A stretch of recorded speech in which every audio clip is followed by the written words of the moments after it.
algumas comunicações, né? A primeira delas é com a Daiane, professora Daiane, professora aqui da Universidade Federal de Lavras, trabalha com geometria, na área de geometria, e vai apresentar para a gente relacionando invariantes de germes, de funções e de aplicações, certo?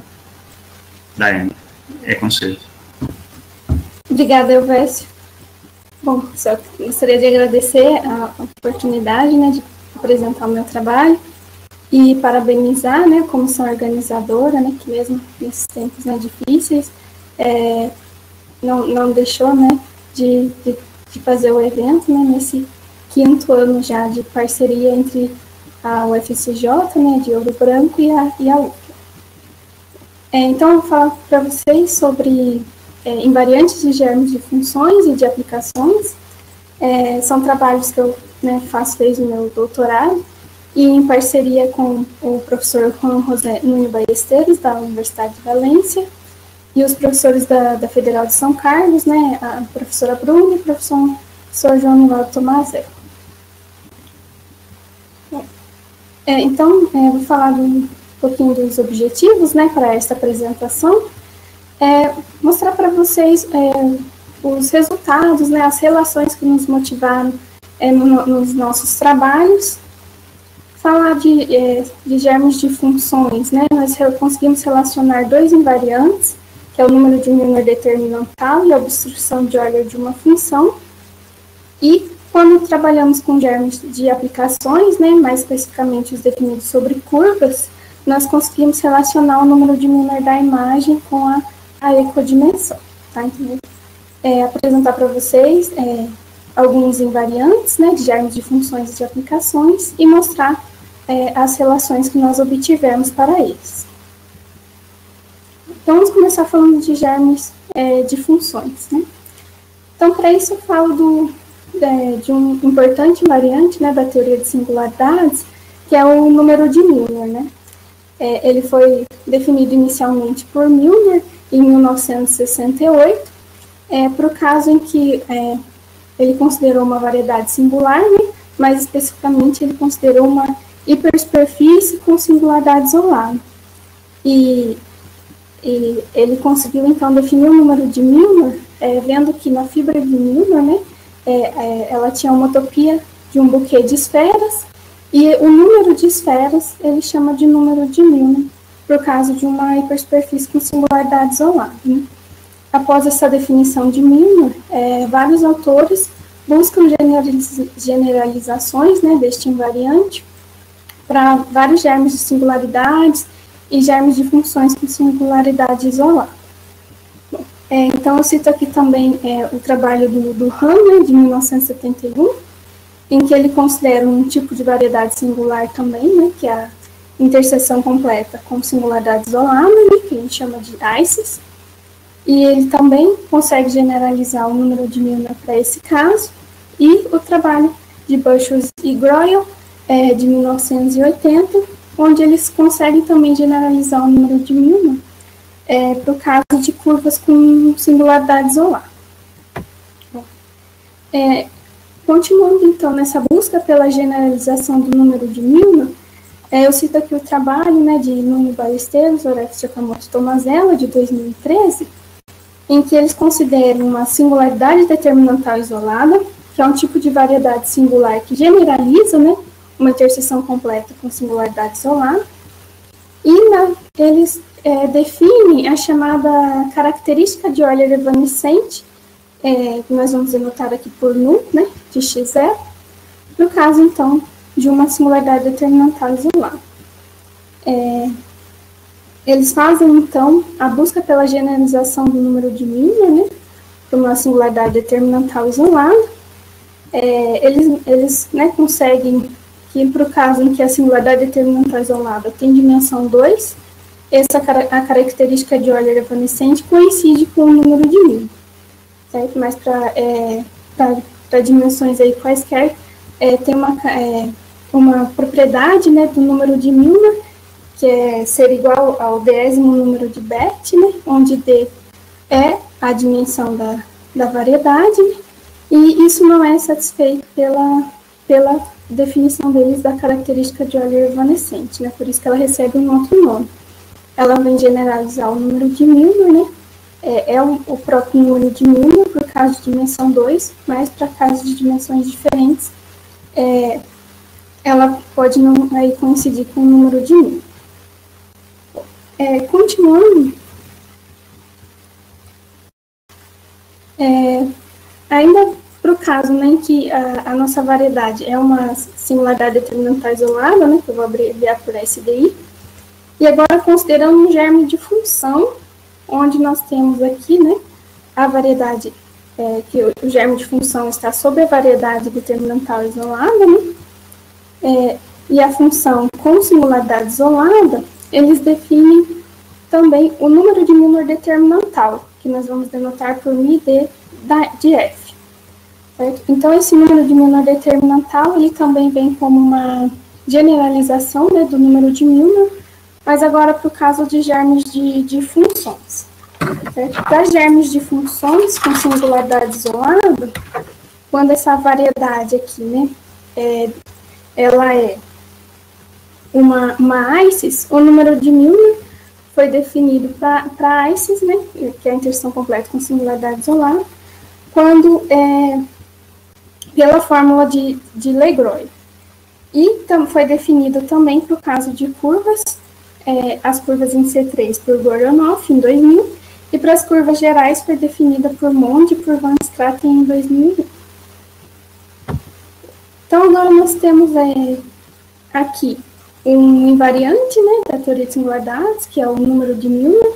No caso, então, de um germe de função sobre uma variedade singular, sobre uma singularidade determinantal isolada, nós temos para essa germe de função associado o número de Milnor determinantal.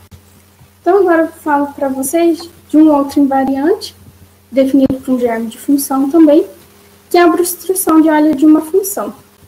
Então, para um germe de variedade analítica singular, qualquer, x em sin, a obstrução de Euler foi definida, né, por Macpherson em 1974, e uma definição equivalente foi apresentada por Bracelet e Maria Helene Schwartz em 1981. E uma fórmula para o cálculo da obstrução de Euler foi provada por Bracelet e Leiciade em 2000. A partir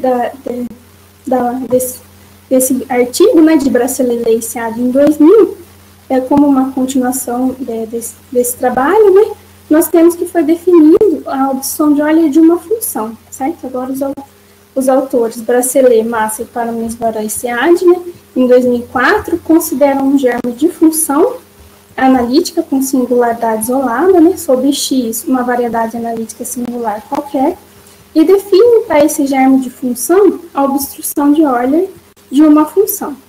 E neste mesmo artigo, os autores relacionam a obstrução de Euler com a obstrução de Euler de uma função. Então, aqui nós temos, então, associado, né, um germe de função com x, uma variedade analítica qualquer, ou a obstrução de Euler de uma função. Então, para essa variedade analítica aqui, qualquer, nós podemos, então, considerar uma específica que seria a singularidade determinantal isolada. Para um germe, então, de função sobre uma singularidade determinantal isolada, nós temos, então, os dois invariantes citados, né? O número de Milnor determinantal e a obstrução de Euler de uma função. Nossa ideia, então, era ver como eles estavam relacionados. Bom, então, nós temos que o trabalho, né, de 2013 que eu citei, ele nos motivou nessa busca, né?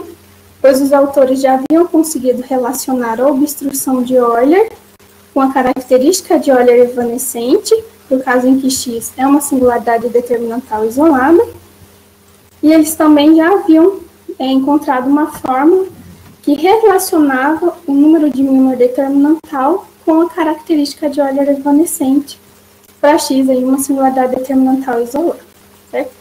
Essa fórmula que eles obtiveram é uma fórmula do tipo Legroy, né, que ela dá o número de Milnor determinantal em função da característica de Euler evanescente de x e das características de Euler evanescente da fibra, né? quando a gente faz a interseção da variedade x pela imagem inversa de uma função, né, com singularidade isolada na origem. Bom, então, dado então essas duas relações, né, que já existiam entre a obstrução de Euler e a característica de Euler evanescente, e a característica de Euler evanescente e o número de Milnor determinantal, nós buscamos, então, relacionar o número de Milnor determinantal com a obstrução de Euler de uma função.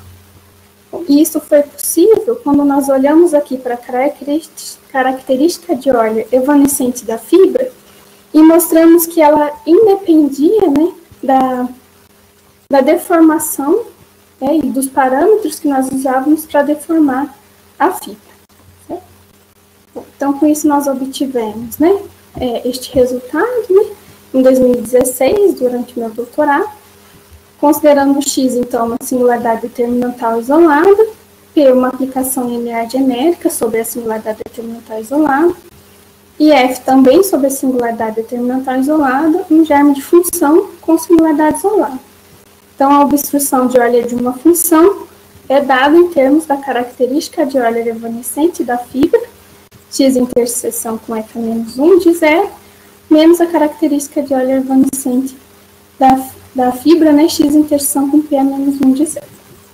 E a partir desse teorema, nós encontramos, então, uma forma de relacionar a obstrução de Euler de uma função com o número de Milnor determinantal.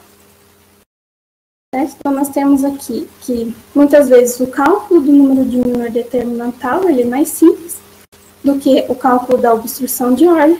Então, nós temos uma fórmula para calcular a obstrução de Euler de uma função através do cálculo do número de Milnor determinantal.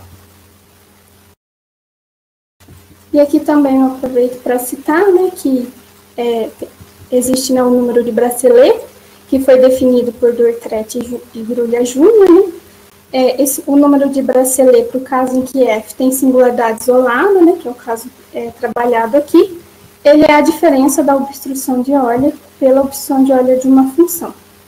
E a partir dos resultados anteriores, também nós conseguimos relacionar o número de Bracelet com a característica de Euler evanescente de x interseção com F menos 1 de 0. Bom, então, com isso a gente encerra essa parte em que relacionamos invariantes de germes de funções e passamos a trabalhar com germes de aplicações. Então, falar primeiro, né, das motivações, né, que nos levaram a relacionar invariantes de germes de aplicações. A nossa motivação foi a conjectura de Monde, que, por sua vez, foi inspirada na desigualdade que existe entre dois invariantes, que é o número de Turing, que é o número de parâmetros necessários em uma deformação versal de x, e o número de Milnor, que como eu já citei, né, antes, é o número de esferas no buquê da fibra de Milnor. É mostrado, então, que o número de Turing, né, ele é sempre menor ou igual que o número de Milnor de x, e a igualdade vale se somente se essa x é quase homogênea, e isso foi feito para o caso de interseções completas com singularidade isolada. Bom, a conjectura de Monde, então, propõe uma correspondente desigualdade entre dois invariantes, né, entre outros dois invariantes. A ecodimensão de F, que é o número de parâmetros necessários para uma deformação de F, onde F é um germe de aplicação de Cn em Cn mais 1, com N e N mais 1 nas duas dimensões de Matter, né, onde é possível definir a ecodimensão. E o número de Milnor da imagem é uma generalização também do número de Milnor, tá? Mas para o caso, então, de germes de aplicações, quando a gente vai de Cn em Cn mais 1, certo? Então, a dimensão aqui do contradomínio, né, que a gente chama de meta, ela é uma dimensão a mais, né, do que a dimensão do domínio, né, que a gente chama de fonte. Então, a gente tem um buquê de esferas na imagem, certo? Por isso que ele chamava, então, de número de Milnor da imagem. O número de Milnor da imagem é o número de esferas nesse buquê. Então, a conjectura de Monde propõe que a ecodimensão de F é menor ou igual que o número de Milnor da imagem, e a igualdade ocorre se e somente se a F é quase homogênea. Bom, ela é uma conjectura para n maior ou igual que 3, e ela foi provada para n igual a 1 por Monde, e para n igual a 2 também por Monde, e num trabalho independente por De Jong e Van Straten. Então, pensando nisso, nós queremos considerar um germe de aplicação do tipo f de x em CP, né? Nesse caso, com x contido em Cn, uma ICES, né? uma interseção completa com singularidade isolada. Neste caso, a ecodimensão de x, f, né? Ela foi definida por Monde e por Montaut, e ela é o número de parâmetros necessários em uma deformação versal em que x e f são deformadas simultaneamente. E essa ecodimensão satisfaz que ela é igual à ecodimensão de f mais o número de Turina de x. Olhando agora, então, para o caso específico em que x é uma ICES de dimensão 1, e aqui, no lugar de P, né, nós vamos colocar P igual a 2, nós queremos, então, encontrar um tipo de desigualdade como a proposta pela conjectura de Monde, né? Então, nós vamos considerar f de x em C2, um germe de aplicação, onde o x está contido em Cn, né, uma curva ICES, né, uma ICES de dimensão 1, e vamos denotar por y a imagem de f. Neste caso, nós introduzimos o número de Milnor da imagem, né, porque ele ainda não era definido no caso em que nós tínhamos a curva né, ICES de dimensão 1, e a ecodimensão, nós usamos a que foi definida por Monde e Montaut, e queremos, então, comparar o número de Milnor da imagem que nós definimos com a ecodimensão definida por Monde e Montaut, para obter uma desigualdade semelhante à proposta pela conjectura de Monde. Então, nós consideramos fs de xs em dy, onde dy é uma pequena bola centrada na origem em C2. Essa fs é uma estabilização da f. Então, a imagem de fs por xs, que nós vamos denotar por ys, tem o tipo de homotopia de um buquê de esferas de dimensão 1. Nós mostramos que esse número de esferas não depende da estabilização, e com isso nós obtivemos o correspondente, né, número de imagem, número de Milnor da imagem para este caso, certo? Então, o caso n igual a 2 nós estudamos primeiro, né, é um resultado de 2017, depois nós generalizamos para um n qualquer, recentemente, né, esse artigo foi disponibilizado agora mesmo, em 2020, e o número de Milnor da imagem, então, denotado por μ de f, ele é definido como sendo o número de esferas no buquê. E o resultado que nos permitiu dizer que o número de Milnor realmente era bem definido, né, não dependia da estabilização, né, é este resultado que também fizemos, né, primeiramente para a curva, né, em C2 e depois para uma curva em Cn qualquer, rescindindo aí para curvas que são interseções complexas com singularidade isolada para poder usar a ecodimensão dada por Monde e Montaut, certo?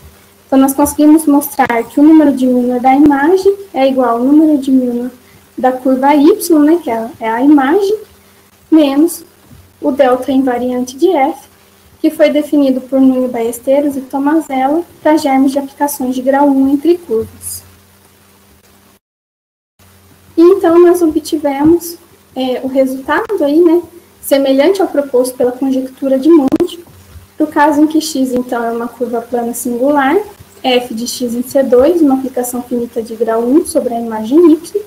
Então, nós pudemos mostrar que a ecodimensão de xf é menor ou igual que o número de Milnor da imagem, e a igualdade ocorre se e somente se a imagem y é quase homogênea. E para o caso em que x é uma curva em Cn, né, qualquer, nós tivemos que colocar hipóteses adicionais, né, colocamos que a curva é irredutível, quase homogênea, e que a f de x em C2 é finita e de grau 1 sobre a sua imagem y, e consistente com x, né, quer dizer que a F também é quase homogênea com os mesmos pesos de X. Então, como a gente está já supondo a quase homogeneidade da F de X, o que nós encontramos foi a igualdade entre a ecodimensão e o número de Milnor da imagem. Então, para o caso em que X é uma curva em Cn qualquer, né, nós ainda buscamos generalizar esse resultado e encontrar a desigualdade. E nós temos vários exemplos que nos motivam a continuar essa busca. Então, era isso, né? E essas são as bibliografias citadas ao longo da apresentação.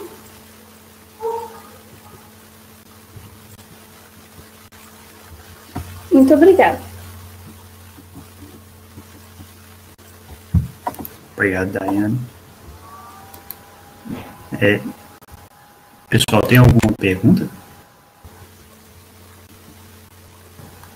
Pode mandar ou no chat ou abrir o microfone.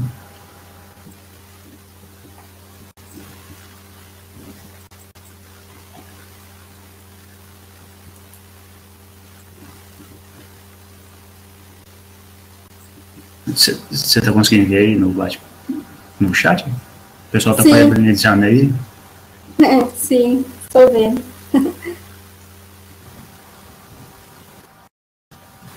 Bom, acho que não tem nenhuma pergunta. Então, agradeço aí pela participação, Daiane. Muito obrigado. Pode falar. Agradeço também pela oportunidade e agradeço o pessoal que está mandando os parabéns.